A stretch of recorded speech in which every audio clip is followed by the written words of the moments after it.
All right, everybody. Happy July 11th, 2024.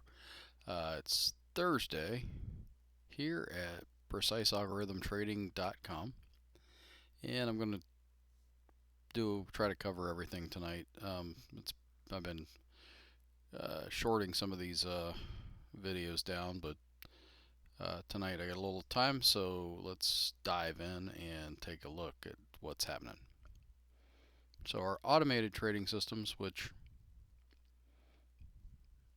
are actually pretty um, robust these days because we've made some changes to them, so they've got nice, not as much drawdown as they used to. That's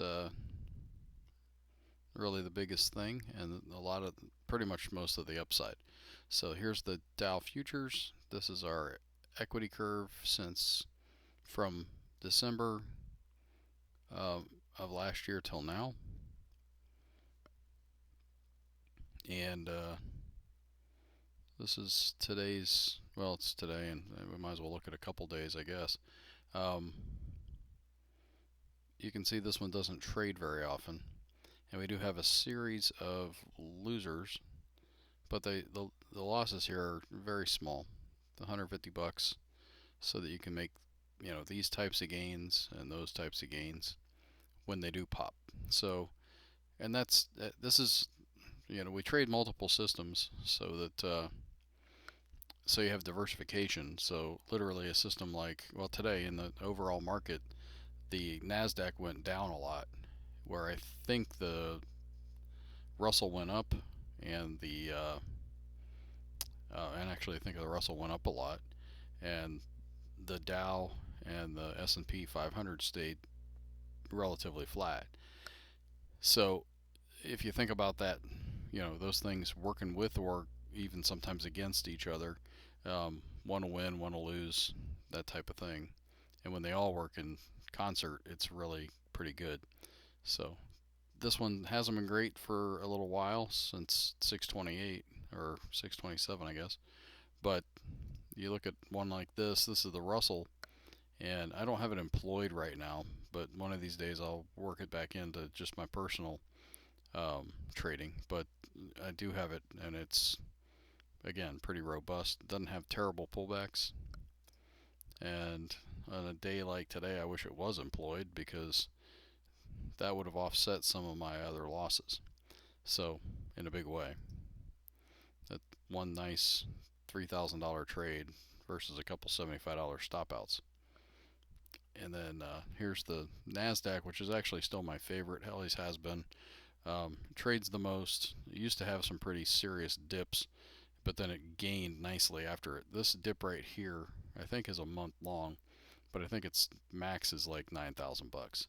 So that's might sound like a lot, but when you're trading a couple $100,000 or so, you got to be able to take that kind of hit, because even this one probably was a $4,000 loss and took another month, I think. So the markets will do that to you.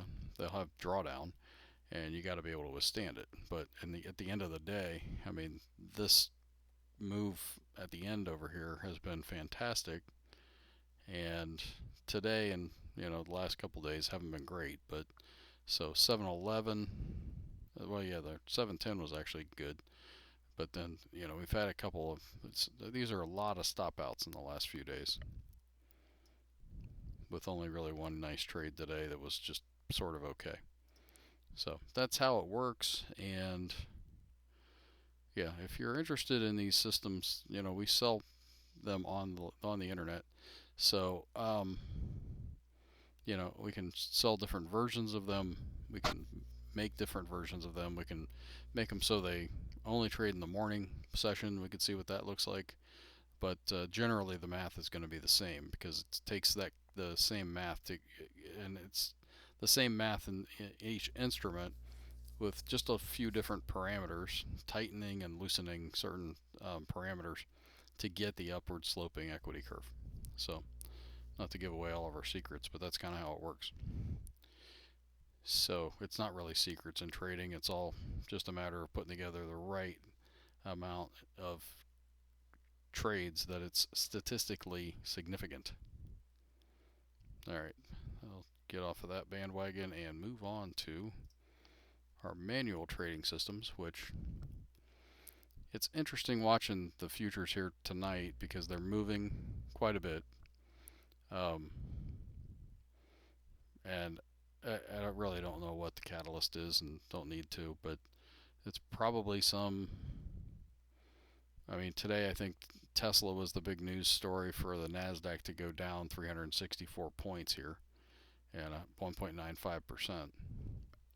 So let's start at the top and look at the S&P 500, which actually came down today. That's today's candle. I'm going to zoom in a little bit. And that thing was down 49 points or 0.88%. You know, nothing really major there. The uptrend is still intact. The Russell today went up 75 points or 3.57%. And that is a nice jump. And let's go look at our IWM position because we're in it. And I've been tracking this thing off of this triangle pattern going sideways here. And the fact that we got some bullish momentum and all the right things going, especially over here on the monthly chart. So it's been in a sideways pattern, and now we look like we've broken out to the upside. Now, you know, it's also extended now, so I'm expecting probably, you know, a day or so, maybe more of upside, and then a pullback that might come back and retouch this line. And that's usually the one where you get excited because you're up here, and then you pull back and you get kind of dejected. And sometimes it fails because there's a line of buying and selling that's going on right around that level that it's either going to catapult out of it because there's more buyers than sellers, and the sellers actually start to get stopped out. So in order for a stock that's been sold to get stopped out, they actually have to buy it back. So I hope that makes sense. A shorted stock is a stock that was sold to make it to enter a position, and they have to buy it back to get out of it. Just like if you buy a stock to get into it and you want it to go up, and it goes down, you have to sell it to get out of it.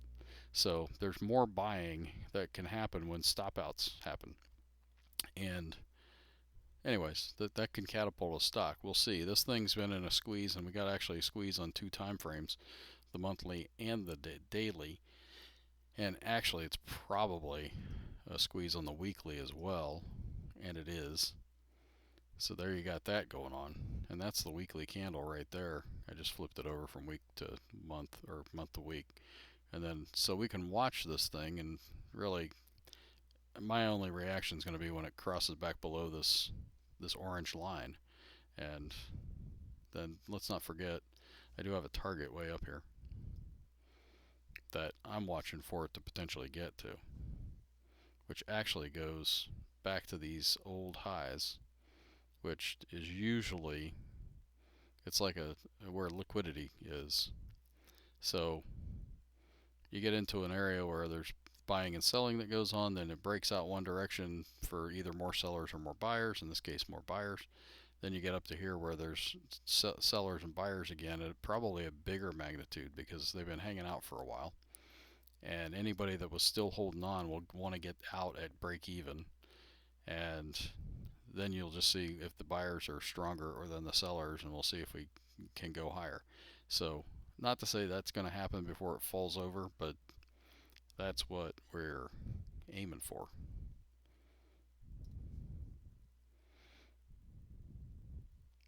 All right, so that's the Russell, which is probably the most exciting story of my day. The Dow is also breaking out above that top line, that triangle pattern. This is all really sort of still amazing to me that the market's still got juice, because it's just been so extended here. But so be it. It is what it is. We got relatively bullish market going on. And I don't have a pattern or a target drawn on here, but you're supposed to be able to go in the middle of the triangle and basically draw a straight line up and down and then extend that up, and that would be your target. So I'm not going to do that, just I've got enough on these charts, but yeah, so the target should be up here somewhere. We'll see. Um, the Nasdaq's probably the next one, and this is the one that fell so much today that it went down 364 points or 1.95%. And if you look at that on a chart, it doesn't look like that big a deal. So I don't really think it is. It's just a chance for the Nasdaq to take a breath.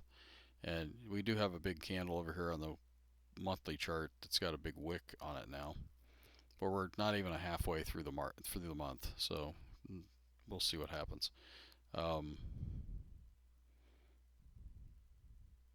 Yeah, I'm just seeing if there's anything really else to glean from this. It is wild though when you look at like these targets, and it came up to a target and then pulled back and then broke up through the target, and it's pulled back to the target line now.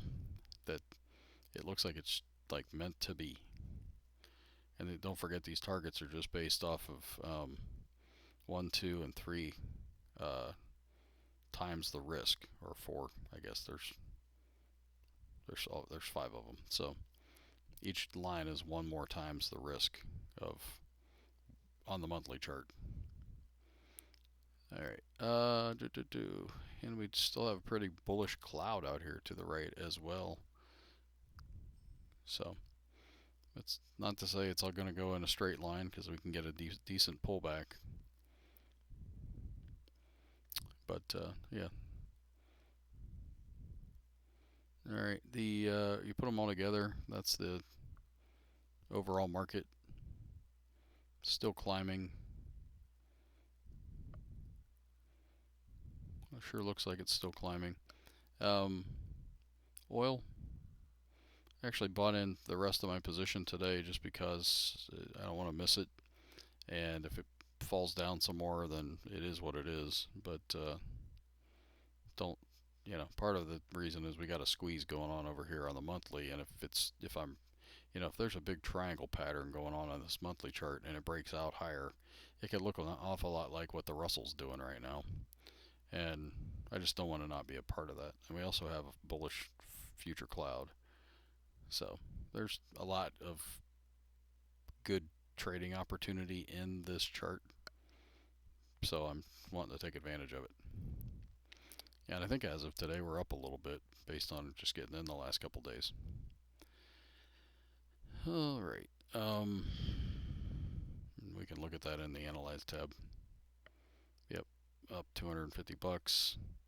You have to draw way down here for the risk. There's a net loss of, all the way, basically USO going all the way to 0. And that's all based on your position size.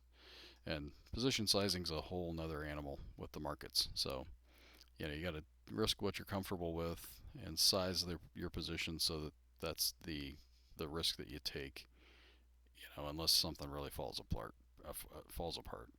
So, all right, that's oil. Let's look at the transports. IYT though. So the transports look like they're trying to pop out, but we've got these two moving averages are still down. So if we're going to pop out and go higher, it's going to be against the relatively longer term trend here, or at least the midterm trend. So we'll see what happens, but that would be a welcome thing, because then all of a sudden we'd have another nice index to be a part of, and that's probably more healthy for the economy. All right, we looked at oil and we looked at transports. Let's look at gold. Gold's breaking out. And again, still too toppy for me really on the monthly chart. I'm fine with letting this one run away and being in some other stuff. So, some other stuff that I see that potentially has more upside. What else? Bitcoin. Looked like it was trying to make a comeback today, but I think we're going to pull up here to like the orange line, or maybe even a little further, and then fail. So I'm looking for a potential short here, but not for a while. You say, well, why? Well, a pullback up here, we've come down 1, up 2, down 3, and you might call this down 1, down 2, down 3, down 4, but this all looks like it really won down to me. And you had this big red candle that happened last month, and now this one's trying to come back up a little bit, and I'm just thinking that by the end of the month it's going to refill all the way back down again. It's just a matter how high it comes before it does that, and then we could even get some follow through down.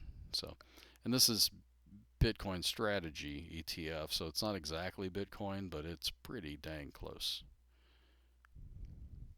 I also pulled this one up today because I heard about it yesterday. This stock's called God Bless America, and it's funny that it's YALL, YALL, but it's got stocks in it that are um, basically stalwart stocks that have been around in the U.S. for a long time. So none of the new age stuff. I'm sure you can look it up.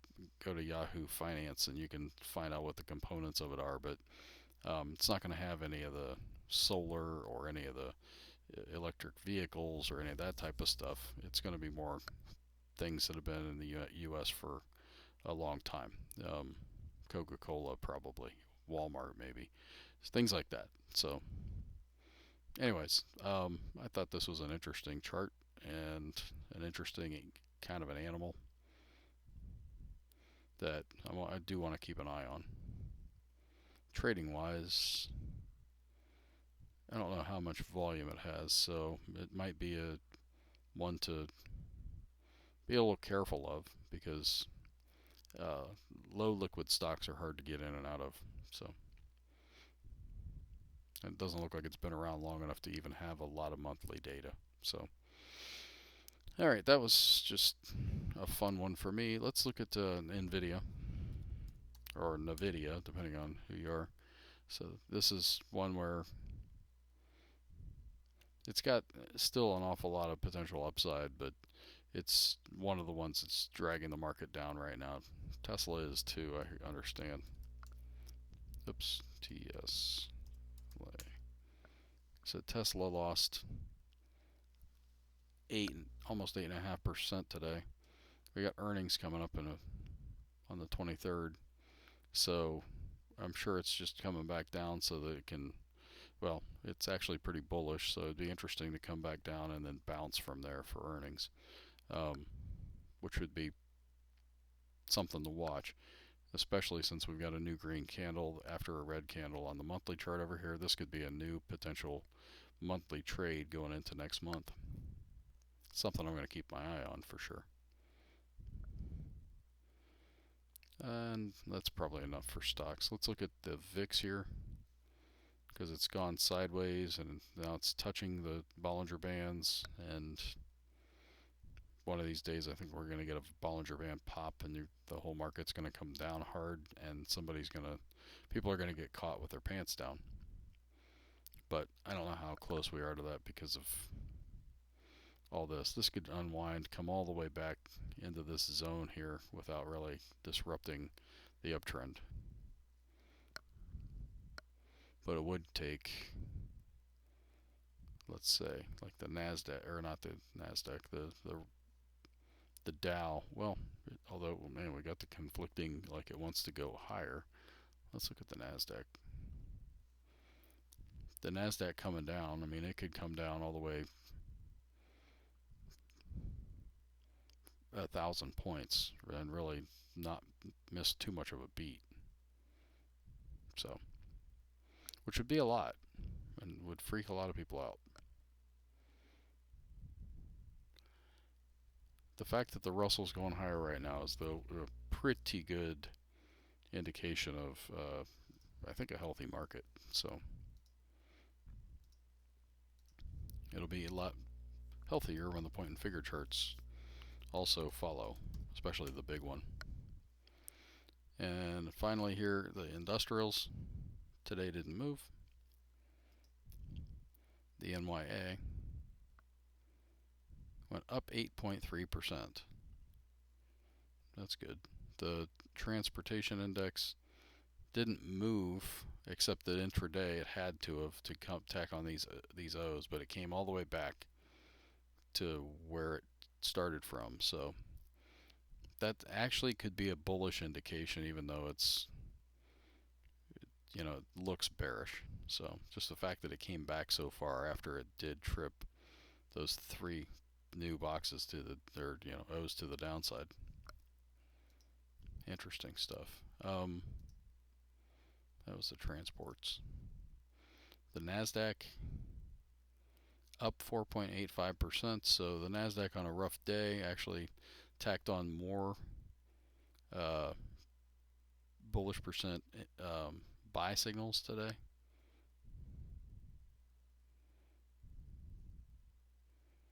Or point and figure buy signals, I should say. The S&P 500 went up 6.32%. The S&P 100 went down 1.61% and tacked on a new O. That's interesting. And then the Nasdaq 100 up 1.75%, even though you had some, you know, banner stocks that went down. So let's look at Apple. Let's do a couple. Apple, yeah, that one fell just a little bit. Microsoft, that one fell, turned red. Amazon fell quite a bit. Netflix fell quite a bit. And Google didn't fall as much. So that's what's going on, guys. Hope it helps. Take care, good trading, and have a great night.